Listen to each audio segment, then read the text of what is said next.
Haga jingla kai T20 World Cup happening ke Canada Persia ke New Zealand haba pai syang ke jingla kai ke New Zealand kalau khur ke nam chop adin bakalala bet pelim ya ke Canada da pra weekend. Haga jingla kai happening ke Scotland Persia ke Nepal haga ke jingla kai ke Nepal kalau khur ke nam chop adin bakalala bet pelim ya ke Scotland dah nyau weekend. Bad gani ke deru ke jing job ke Benfica jong ke Nepal haga jingla kai T20 World Cup da usnam arajar khatsau.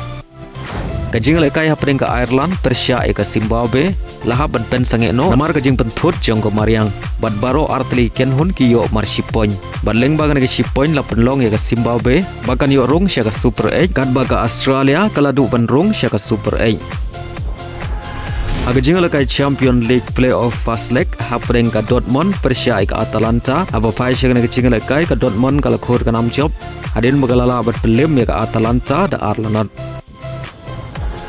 Haga jingla kai hapring ke Galatasaray Persia ke Juventus haga ke jingla kai ke Galatasaray kalau khur ke nam job hadin bakalala bat pelim ya ke Juventus dasan laar.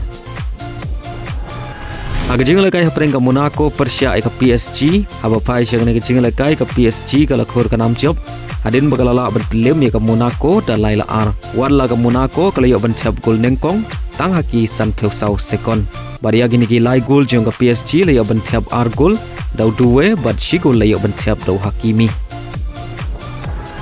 Agwe par ke jingla kai Champion League Playoff Fast Leg happening ke Benfica Persia ke Real Madrid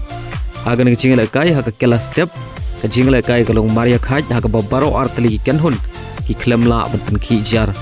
badai haga kela mit kata haga minit ke basan peu Lyngba Vinicus Junior ke Real Madrid kalau yo ban chap ya ke gol ke Benfica haga ke jingla kai baleng bagan ke shigol la penlong ya ke Real Madrid bakan khori ka nam job haga ke jingla kai da shigol London bar haga ke jingla kai coach jong ke Benfica uli yo priang ya ke red kan